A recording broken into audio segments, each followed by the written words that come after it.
प्यारे बच्चों, आज हम कक्षा 10 का चैप्टर नंबर 12 करेंगे, जिसका नाम है विद्युत। इसके हम क्वेश्चन आंसर आज करने वाले हैं बच्चों। देखिए, सबसे पहले हम क्वेश्चन करेंगे, पाठ्य पुस्तक के क्वेश्चन करने वाले हैं बच्चों। तो देखिए, पाठ्य पुस्तक का पहला क्वेश्चन देखिए बच्चों, क्या है पहला क्वेश्चन? विद्युत परिपथ का क्या अर्थ है? तो विद्युत परिपथ का क्या अर्थ है? किसी विद्युत धारा के सतत और बंद पथ को विद्युत परिपथ कहते हैं। तो आप इसकी ये परिभाषा कर सकते हैं। बंद पथ को इन्होंने कहा सतत, और सतत होता लगातार, और बंद पथ होना चाहिए बच्चों। क्वेश्चन नंबर 2 देखिए, विद्युत धारा के मात्रक की परिभाषा लिखिए। विद्युत धारा के मात्रक की क्या लिखेंगे? परिभाषा लिखेंगे। तो विद्युत धारा के मात्रक की परिभाषा तो ये दी गई है बच्चों, तो ये आप इसमें कर सकते हैं। विद्युत धारा का मात्रक एम्पियर है। 1 एम्पियर विद्युत धारा की रचना प्रति सेकंड 1 कूलाम आवेश के प्रवाह से होती है। 1 एम्पियर बराबर होता है 1 कूलाम बटे 1 सेकंड। सी से कूलाम बनता है बच्चों, और एस से सेकंड बनता है। तो 1 कूलाम बटे 1 सेकंड के बराबर होता है। तो आप ये परिभाषा इससे लिख सकते हैं। नेक्स्ट क्वेश्चन देखिए बच्चों, क्वेश्चन नंबर 3। क्वेश्चन नंबर 3 है कि 1 कूलाम आवेश की रचना करने वाले इलेक्ट्रॉनों की संख्या परिकलित कीजिए। तो संख्या कैसे परिकलित करेंगे? एक इलेक्ट्रॉन का कुल आवेश जो है वो 1.6 कितना होता है? 1.6 गुणा 10 की पावर 19 कूलाम के बराबर होता है। तो इलेक्ट्रॉनों की कुल संख्या जो है 1 हो जाएगी। इलेक्ट्रॉनों की संख्या बराबर 1 बटे इलेक्ट्रॉनों की संख्या बच्चों 1 बटे कितनी हो जाएगी? 1 बटे 1.6 गुणा 10 की पावर 19 ये आ जाएगी। और इसको यदि हल करेंगे बच्चों तो हमें क्या प्राप्त होगा? हमें ये वाली संख्या प्राप्त होने वाली है। तो 6.25 गुणा 10 की पावर 15, 10 की पावर 18 के बराबर हो जाएगा। तो इसको अप्रोक्सीमेटली वैल्यू यदि हम लिखें इसकी बच्चों, तो अप्रोक्सीमेटली वैल्यू क्या आएगी इसकी वैल्यू यह आएगी 6 गुणा 10 की पावर 18। 6 गुणा 10 की पावर 18। तो क्या लिख सकते हैं? 1 कूलाम आवेश की रचना करने वाले इलेक्ट्रॉनों की संख्या कितनी होगी? 6 गुणा 10 की पावर 18 होगी। आगे देखिए क्वेश्चन नंबर 1, उस युक्ति का नाम लिखिए जो किसी चालक के सिरों पर विभवांतर बनाए रखने में सहायता करती है। तो उस युक्ति का नाम क्या है? तो बिजली के स्रोत जैसे सेल, बैटरी, विद्युत धारा आदि चालक के सिरों पर विभवांतर बनाए रखने में सहायता करते हैं। तो ये बिजली के स्रोत जैसे सेल होती है, बैटरी होती है, विद्युत धारा आदि चालक के सिरों पर विभवांतर बनाए रखने में सहायता करती है। तो आप ये इसमें कर सकते हैं बच्चों।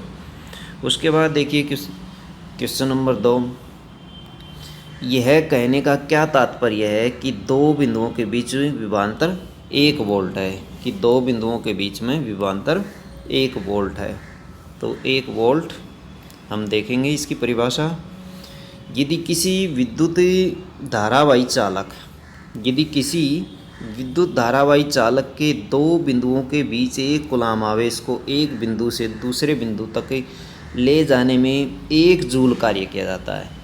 एक बिंदु से दूसरे बिंदु तक ले जाने में कितना कार्य किया जाता है? 1 जूल कार्य किया जाता है। तो हम कह सकते हैं कि उन 2 बिंदुओं के बीच विभवांतर 1 वोल्ट है। तो क्या परिभाषा दी बच्चों?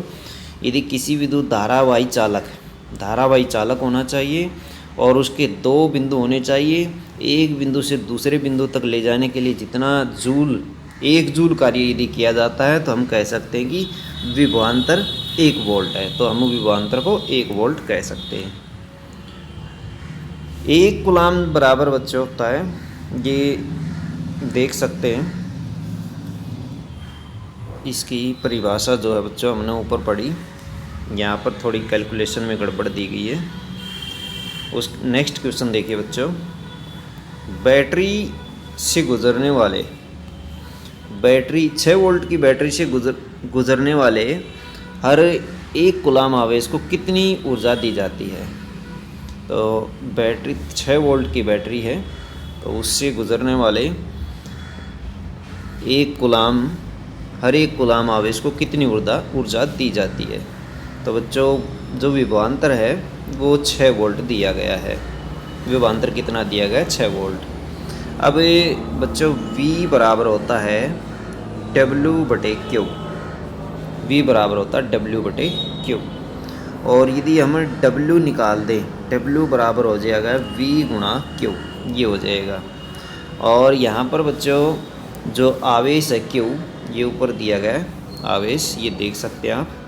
आवेश जो है ये है Q है, ये जो कि फाई के रूप में दिखाई दे रहा है। Q हम ऐसे ले सकते हैं, Q बराबर 1 कूलाम दिया गया है। Q बराबर 1 कूलाम दिया गया है। उसके बाद बच्चों W क्या आ जाएगा? W बराबर 6×1 आ जाएगा। हम VQ इन दोनों की गुणा कर देंगे, 6×1 बराबर 6 जूल। तो कितनी ऊर्जा दी जाएगी? 6 जूल ऊर्जा दी जाएगी। तो 6 वोल्ट की बैटरी से गुजरने वाले हर एक कूलाम आवेश को 6 जूल ऊर्जा दी जाएगी। उसके बाद देखिए बच्चों क्वेश्चन नंबर 1 है, किसी चालक का प्रतिरोध किन कारकों पर निर्भर करता है? इम्पोर्टेंट क्वेश्चन है बच्चों। किसी चालक का प्रतिरोध किन कारकों पर निर्भर करता है? देखते हैं कौन से कारक हैं। कारक नंबर 1 निम्न कारकों पर निर्भर करता है, चालक की लंबाई पर। दूसरा है चालक के अनुप्रस्थ काट का क्षेत्रफल, एरिया पर। तीसरा चालक के पदार्थ की प्रकृति पर। और लास्ट बच्चों चालक के तापमान पर। तो ये सभी कारक हैं जिनके ऊपर किसी चालक का प्रतिरोध निर्भर करता है। ये 4 कारक दिए गए बच्चों। इम्पोर्टेंट क्वेश्चन है बच्चों, हर बार पूछ लिया जाता है। आगे देखिए बच्चों क्वेश्चन नंबर 2, समान पदार्थ के 2 तारों में यदि एक पतला और दूसरा मोटा हो तो इनमें से किसमें विद्युत धारा आसानी से प्रवाहित होगी, जबकि उन्हें समान विद्युत स्रोत से संयोजित किया जाता है, और क्यों? तो बच्चों हमने ये क्वेश्चन रीड किया, इसको अच्छे से समझ लें कि समान पदार्थ के 2 तार हैं। यदि एक पतला है, एक क्या है? एक पतला है, दूसरा मोटा है, तो इनमें से किसमें विद्युत धारा आसानी से प्रवाहित होगी, जबकि उन्हें समान विद्युत स्रोत से संयोजित किया गया है। तो देखते हैं, मोटे तार में विद्युत धारा आसानी से प्रवाहित होगी क्योंकि चालक का प्रतिरोध चालक के अनुप्रस्थ काट के क्षेत्रफल के व्युत्क्रमानुपाती उल्टा होता है बच्चों। व्युत्क्रमानुपाती होता है। जो प्रतिरोध होता है वो प्रतिरोध R होता है और 1/एरिया इसके व्युत्क्रमानुपाती होता है। व्युत्क्रमानुपाती का ये सिंबल होता है बच्चों इस तरह। तो ये सिंबल इसमें आप देख रहे होंगे, ये जो सिंबल लगाया गया है छोटा सा, ये व्युत्क्रमानुपाती का सिंबल दिखाता है। तो यदि एरिया बढ़ता है तो प्रतिरोध घट जाता है, और यदि एरिया बढ़ जाता है तो प्रतिरोध घट जाता है। इसका ये मतलब होता है। आगे देखेंगे क्वेश्चन नंबर 3। क्वेश्चन नंबर 3 है कि मान लीजिए किसी विद्युत अवयव के 2 सिरों के बीच विभवांतर को उसके पूरक के विभवांतर की तुलना में घटाकर आधा कर देने पर भी उसका प्रतिरोध नियत रहता है, तब उस अवयव से प्रभावित होने वाली विद्युत धारा में क्या परिवर्तन होगा। तो देखते बच्चों क्या परिवर्तन होता है। नियत प्रतिरोध क्या है कि नियत प्रतिरोध पर किसी विद्युत अवयव के 2 सिरों के बीच विभवांतर उसमें प्रवाहित होने वाली विद्युत धारा के अनुक्रमानुपाती होता है, इसलिए विभवांतर को घटाकर आधा कर देने पर विद्युत धारा भी आधी हो जाएगी। तो विद्युत धारा भी बच्चों आधी हो जाती है। क्वेश्चन नंबर 4 देखेंगे। विद्युत टोस्टरों और विद्युत इस्त्रियों के तापन अवयव शुद्ध धातु के न बनाकर किसी मिश्र धातु के क्यों बनाए जाते हैं। जो विद्युत टोस्टर होते हैं और विद्युत इस्त्रियाँ होती है बच्चों, जैसे प्रेस होती है, उसके जो अवयव होते हैं, एलिमेंट होते हैं, वो शुद्ध धातु के नहीं बनाए जाते बल्कि अशुद्ध के क्यों मिश्र धातु के बनाए जाते हैं। ऐसा क्यों? विद्युत टोस्टरों तथा विद्युत इस्त्रियों के तापन अवयव शुद्ध धातु के न बनाकर किसी मिश्र धातु के बनाए जाते हैं, क्योंकि मिश्र धातुओं का संक्षारण जल्दी नहीं होता, जंग नहीं लगता बच्चों, आसानी से जंग नहीं लगता मिश्र धातुओं को। तो मिश्र धातुओं की प्रतिरोधकता अवयव धातुओं की अपेक्षा उच्च होती है, इनकी प्रतिरोधकता भी उच्च होती है। उच्च तापमान पर मिश्र धातुएं आसानी से नहीं पिघलती। ये बच्चों कुछ इनकी प्रॉपर्टीज़ हैं। एक तो बच्चों प्रतिरोधकता, दूसरी प्रॉपर्टी है उच्च तापमान पर ये पिघलती नहीं पिघलती उच्च तापमान पर,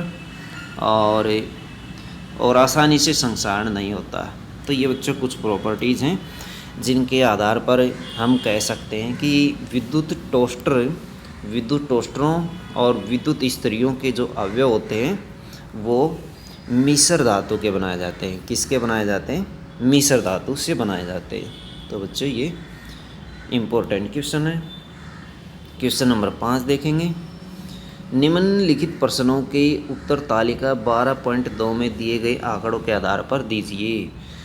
आयरन तथा मरकरी में कौन अच्छा विद्युत का चालक है? तो कौन सा अच्छा चालक है इन दोनों में? तो इसका आंसर यहाँ से करेंगे बच्चों, ये वाला आंसर है इसका। तो देखेंगे इसका आंसर क्या है। आयरन का जो प्रतिरोध होता है, आयरन का प्रतिरोध 10 गुणा 10 की पावर 8 होता है, जबकि मरकरी का प्रतिरोध जो होता है वो 91.0 गुणा 10 की पावर 8। इनके प्रतिरोध में अंतर देखिए, दोनों के प्रतिरोध में, ये 10 की पावर 8 है, ये 10 की पावर -8 है। आयरन का प्रतिरोध मरकरी के प्रतिरोध से कम है। आयरन का जो प्रतिरोध है वो मरकरी के प्रतिरोध से कम है, जिसके कारण आयरन में विद्युत धारा मरकरी की तुलना में अधिक आसानी से प्रवाहित होगी। इसलिए आयरन अच्छा विद्युत का चालक होगा। जिसका प्रतिरोध कम होता है उसमें विद्युत आसानी से गुजरती है। और यहाँ पर आयरन का जो प्रतिरोध है बच्चों वो कम है और मरकरी का प्रतिरोध है वो ज़्यादा है। सिल्वर कौन सा पदार्थ सर्वश्रेष्ठ चालक है? सिल्वर प्रतिरोध कम होने के कारण सर्वश्रेष्ठ चालक होता है। विद्युत का सबसे अच्छा चालक जो होता है बच्चों वो कौन होती है? सिल्वर होती है। सिल्वर जो है वो सर्वश्रेष्ठ चालक होती है, सबसे अच्छी चालक मानी जाती है। आगे देखिए बच्चों, पाठ्य पुस्तक का क्वेश्चन है। किसी विद्युत परिपथ का व्यवस्था आरेख खींचिए जिसमें 2 वोल्ट के 3 सेल की बैटरी, एक 5 ओम का प्रतिरोधक और एक 8 ओम का प्रतिरोधक, एक 12 ओम का प्रतिरोधक और एक प्लग कुंजी सभी श्रेणी क्रम में संयोजित हो। तो बच्चों हम क्या क्या इसमें यूज़ करते हैं देखते हैं। पहला हम यूज़ करते हैं 2 वोल्ट की बैटरी। 2 वोल्ट की बैटरी कितनी बार प्रयोग की गई? देखिए इसमें यहाँ प्रयोग की गई है 2 वोल्ट की बैटरी 1, 2, 3 बार। तो 3 सेलों के संयोजन से बनी बैटरी इन्होंने कहा था। फिर उसके बाद बच्चों प्रयोग करते हैं हम 5 ओम का प्रतिरोधक, 5 ओम का प्रतिरोधक, 8 ओम का प्रतिरोधक, 12 ओम का प्रतिरोधक। तो कहाँ यूज़ किए हमने? ये बच्चों 5 ओम का है, ये 8 ओम का, ये 12 ओम का प्रतिरोधक। तो हमने ये प्रतिरोधक इसमें यूज़ कर दिए। उसके बाद हमने क्या यूज़ करना है? प्लग कुंजी। तो प्लग कुंजी कहाँ पर यूज़ की हमने? ये प्लग कुंजी है बच्चों। तो ये पूरा परिपथ हमने इस तरह से तैयार कर दिया है। तो ये आप बना सकते हैं इस तरह से। इसमें देखिए परिपथ में 6 वोल्ट की बैटरी संयोजित कर दी। ऊपर प्लस का चिन्ह होता है, ये जो बड़ा चिन्ह होता है बैटरी का, ये बड़ा प्लस का चिन्ह या धनात्मक चिन्ह दिखाता है। और नीचे वाला जो छोटा सिरा है वो नेगेटिव चिन्ह को दर्शाता है। प्रतिरोधक का ये चिन्ह होता है, ये सिंबल होता है। इस तरह से इसको प्रतिरोधक को बनाया जाता है। 5 ओम, 8 ओम और 12 ओम के प्रतिरोधकों को जोड़ दिया गया है। और विद्युत की दिशा जो है वो प्लस से लेकर के धनात्मक सिरे से ऋणात्मक सिरे की तरफ दिखाई गई है। तो ये इसकी दिशा दिखाई गई है। क्वेश्चन नंबर 2 देखिए बच्चों, पाठ्य पुस्तक का ही क्वेश्चन है ये भी। तो इस क्वेश्चन में देखिए, क्वेश्चन नंबर 2 में प्रश्न 1 का परिपथ दोबारा खींचिए, वही परिपथ दोबारा खींचिए और इसमें प्रतिरोधकों से प्रवाहित विद्युत धारा को मापने के लिए एक एमीटर लगाइए। देख सकते हैं ये एमीटर लगा दिया गया है और 12 ओम के प्रतिरोधक के सिरों के बीच, ये 12 ओम का प्रतिरोधक है, इसके सिरों के बीच विभवांतर मापने के लिए एक वोल्ट मीटर लगाइए। ये वोल्ट मीटर लगा दिया गया है। एमीटर और वोल्ट मीटर के पाठ्यांक बताइए। तो इसके पाठ्यांक का नोट निकालना है हमें। तो पाठ्यांक किस तरह से निकालेंगे बच्चों, तो इसके लिए कैलकुलेशन करेंगे। तो देखते हैं, आर जो है श्रेणी क्रम में कुल प्रतिरोध हम निकाल लेते हैं। श्रेणी क्रम में कुल प्रतिरोध जो है वो इन तीनों का जोड़ हो जाएगा। तीनों का जोड़ कर देंगे। आर की वैल्यू निकालने के लिए हम R1 प्लस, ये प्लस है बच्चों यहाँ पर, R1 plus R2 plus R3, हम तीनों का जोड़ कर देंगे। तो ये जोड़ का निशान है बच्चों। तो इन तीनों को जोड़ेंगे तो हमारे पास 25 ओम आ जाएगा। कितना आ जाएगा? 25 ओम, जो कि आप देख सकते हैं। तीनों का जोड़ जो है दिखाया गया है 25 ओम।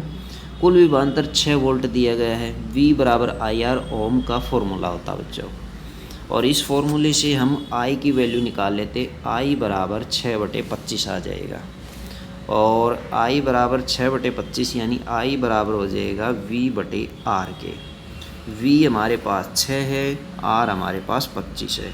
यदि इसको भाग करेंगे तो हमें प्राप्त होगा 0.24 एम्पियर। विद्युत धारा जो हमें क्या प्राप्त हो जाएगी? 0.24 एम्पियर विद्युत धारा प्राप्त हो जाएगी। तो ये विद्युत धारा प्राप्त हो जाएगी। अब देखिए बच्चों, R जो है वो 12 ओम दिया गया है। 12 ओम के प्रतिरोधक के ऊपर हमने वोल्ट मीटर लगा दिया था, और उसी का पाठ्यांक हमने निकालना है। V = IR, फिर से फॉर्मूला यूज़ करते हैं। V बराबर है, I की वैल्यू हम रख लेते हैं इसके अंदर, और इसकी R की वैल्यू भी हम रख लेते हैं। तो हमें इसकी वैल्यू से ये 8.24 दिया गया है, या 8.24 नहीं, 0.24 है, और इसकी गुणा करेंगे 12 के साथ तो हमें मिलेगा 2.88। 2.88 ये वैल्यू यहाँ देख सकते हैं, ये वाली वैल्यू 2.88 वोल्ट। तो एमीटर का जो पाठ्यांक आया था बच्चों वो कितना आया? एमीटर का पाठ्यांक जो है ये है, और वोल्ट मीटर का पाठ्यांक आप ये देख सकते हैं। तो ये दोनों पाठ्यांक आप इसमें देख सकते हैं, ये वैल्यू हमने निकाल दी है। आगे नेक्स्ट क्वेश्चन है, जब 1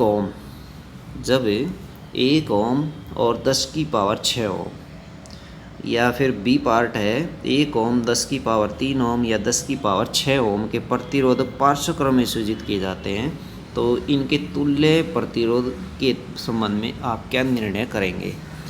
पार्श्वक्रम संयोजन होता है बच्चों ऊपर नीचे, जैसे एक इस तरह से हम जोड़ देते हैं, एक ऊपर और फिर एक इसके नीचे जोड़ देते हैं। ये पार्श्वक्रम यानी समानांतर क्रम जिसको कहा जाता है। तो देखने में ये ऊपर नीचे हैं और समानांतर हैं एक दूसरे के। तो पहला पार्ट करेंगे हम। पहले पार्ट में देखिए, 1 ओम और 10⁻6 ओम तुल्य प्रतिरोध पार्श्वक्रम में संयोजित करने पर, तो हम पार्श्वक्रम में संयोजित कर देते हैं दोनों को। 1/R बराबर, तो ये बराबर का चिन्ह है यहाँ पर, 1/R1 जमा 1/R2 ऐसे दिया गया है ये।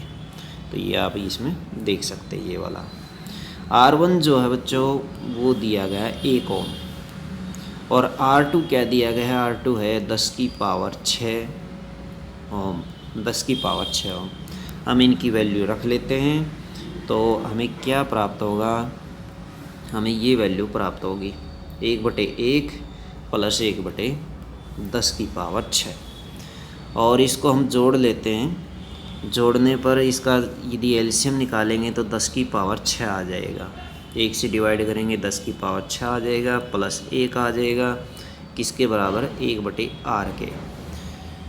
और यदि हम इसको जोड़ेंगे तो वैल्यू क्या आएगी हमारे पास, देख सकते हैं आप, हमारे पास ये वैल्यू आती है r बराबर 10 की पावर 6। इसको उल्टा कर दीजिए, r बराबर 10 की पावर 6 ऊपर चला जाएगा, 10 की पावर 6 प्लस 1 नीचे आ जाएगा, जो अप्रोक्सीमेटली किसके बराबर आ जाएगा, अप्रोक्सीमेटली ये जो सिंबल है अप्रोक्सीमेटली का सिंबल है 1 ओम के बराबर दिया गया है, तो अप्रोक्सीमेटली 1 ओम के बराबर आ जाएगा। फिर उसके बाद 3 प्रतिरोधकों को जोड़ा जाता है समानांतर क्रम में, तो ये प्लस के चिन्ह है, तो इन तीनों को जोड़ा जाता है और जो वैल्यू मिलती है हमें जोड़ने पर बच्चों वो ये मिलती है 1/1 प्लस 1/10 की पावर 3 प्लस ये माइनस नहीं है प्लस है 1/10 की पावर 6। और इसको हल करने पर हमें क्या प्राप्त होगा, देख सकते हैं, इसको हल करने पर हमें ये प्राप्त होता है, ये वाली वैल्यू प्राप्त होती है 0.999 ओम, या फिर अप्रोक्सीमेटली किसके 1 ओम के बराबर ही प्राप्त होती है। तो आप ये कर सकते हैं इस तरह से। आगे देखिए पाठ्य पुस्तक का क्वेश्चन नंबर 2। 100 ओम का एक 100 ओम का एक विद्युत लैंप, 500 ओम का एक विद्युत टोस्टर और 500 ओम का 50 ओम का विद्युत टोस्टर और 500 ओम का एक जल फिल्टर 220 वोल्ट के विद्युत स्रोत के से पार्श्व क्रम में संयोजित हैं। उस विद्युत स्त्री का प्रतिरोध क्या है जिसे यदि समान स्रोत के साथ संयोजित कर दे तो वह उतनी ही ऊर्जा लेती है जितनी तीनों युक्तियाँ लेती हैं। यह भी ज्ञात कीजिए कि इस विद्युत स्त्री से कितनी विद्युत धारा प्रवाहित होती है। तो बच्चों देखेंगे विद्युत लैंप का जो प्रतिरोध दिया गया है वो दिया गया 100 ओम। विद्युत लैंप का जो प्रतिरोध है वो 100 ओम है, ये यहाँ पर देख सकते हैं। उसके बाद विद्युत टोस्टर का प्रतिरोध दिया गया 50 ओम, जो यहाँ पर दिया गया है ऊपर। फिर विद्युत जल फिल्टर का प्रतिरोध 500 ओम है, ये 500 ओम है।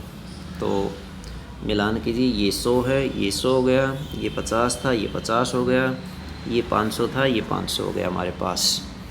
अब तीनों के प्रतिरोध हमने ले लिए हैं।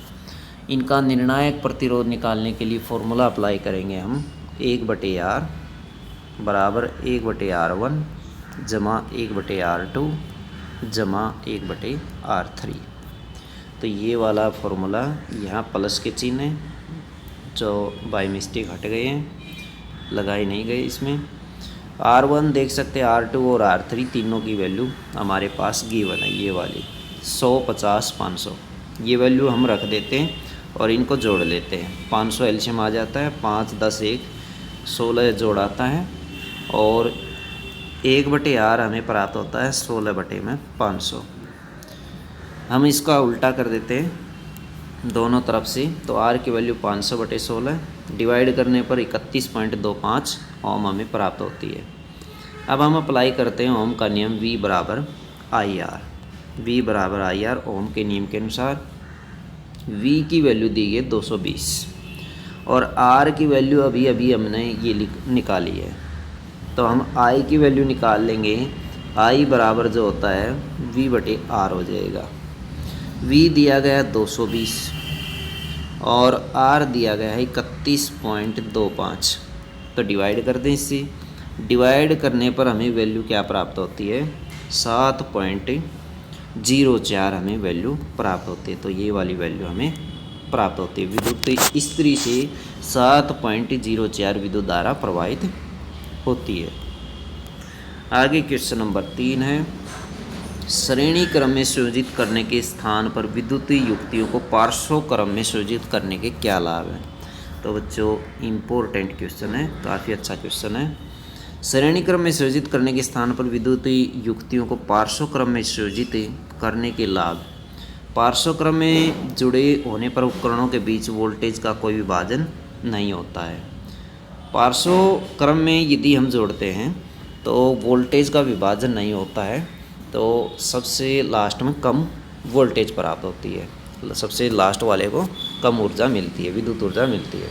पार्श्व क्रम में विद्युत उपकरणों को जोड़कर विद्युत परिपथ के कुल प्रतिरोध को कम किया जा सकता है। यदि पार्श्व क्रम में संयोजित करें तो प्रतिरोध कम हो जाता है।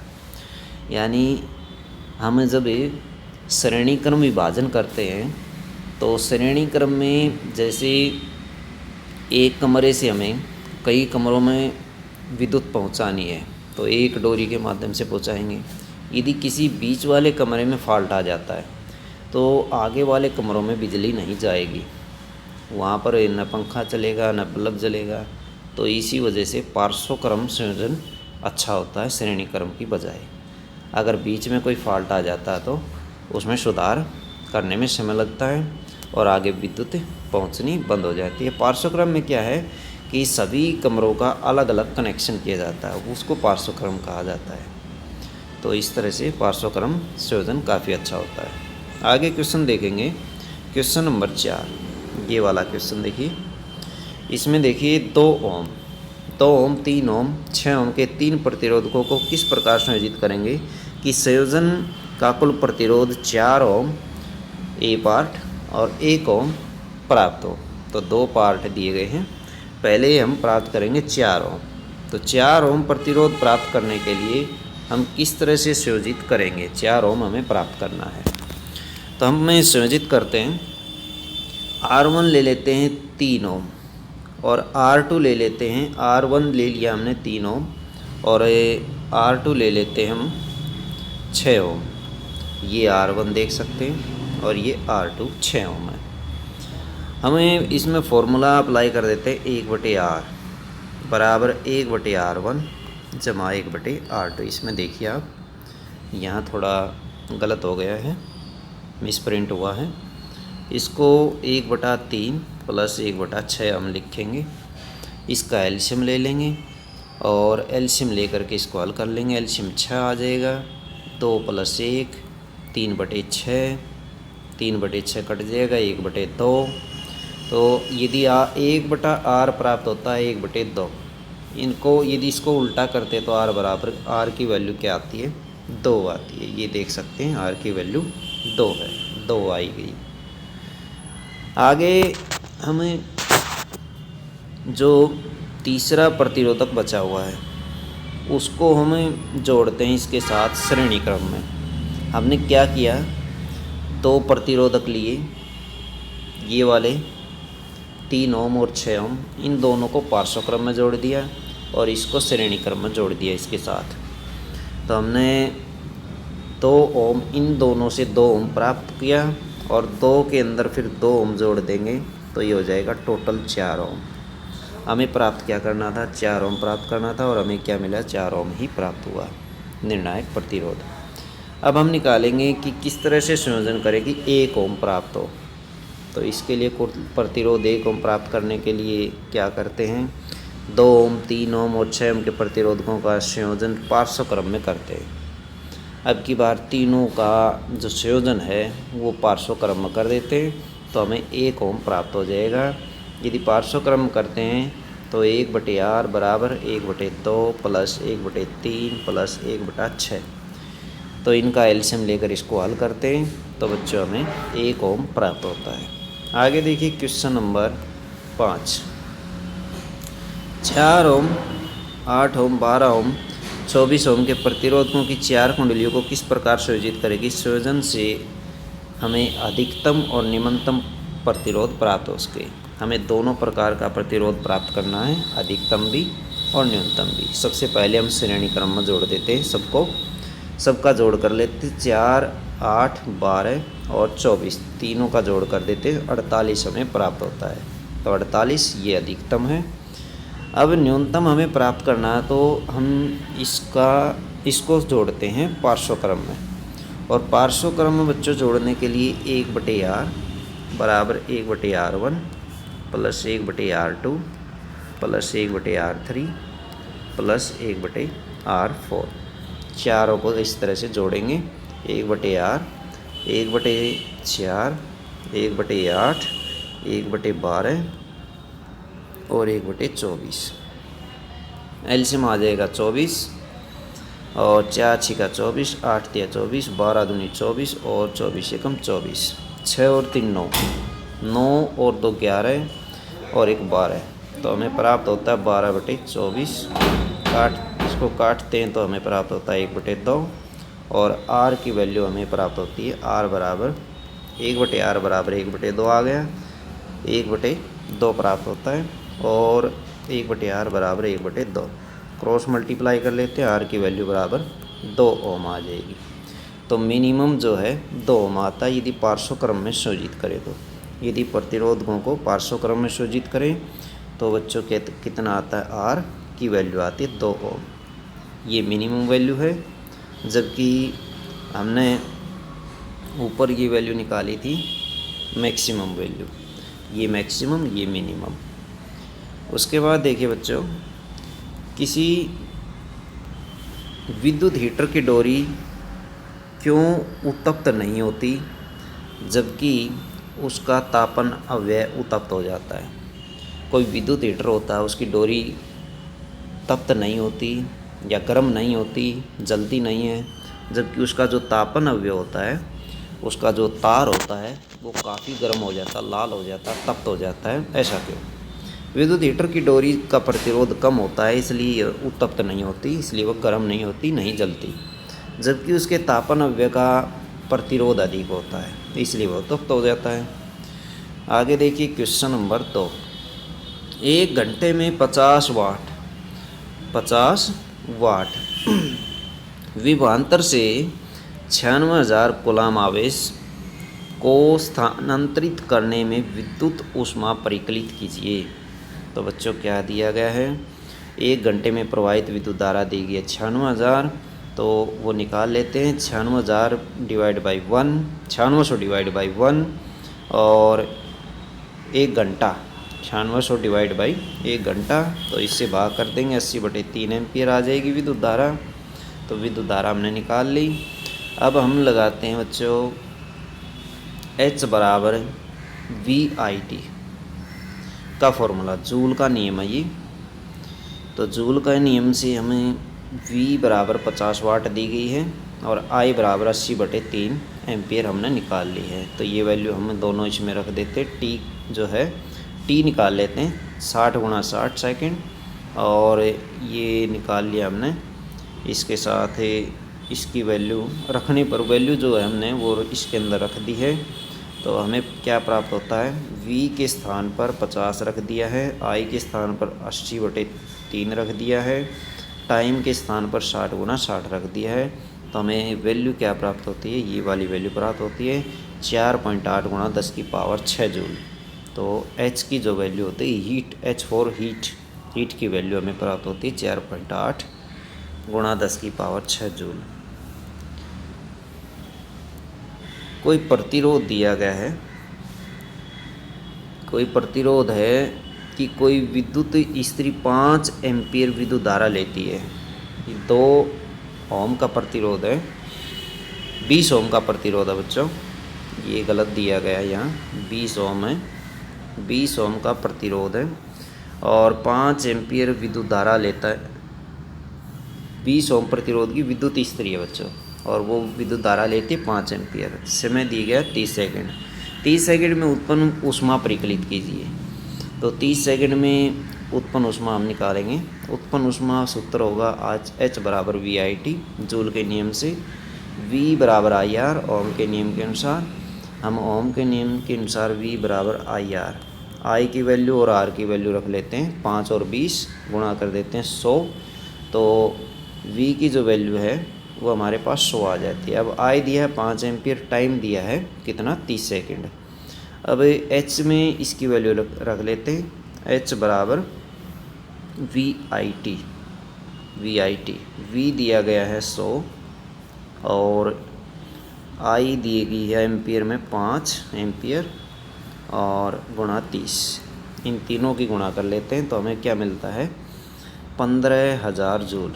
कितना, 15,000 जूल मिलता है, जिसको हम लिख सकते हैं 1.5, कितना लिख सकते हैं, 1.5 × 10⁴ जूल के बराबर लिख सकते हैं इसको।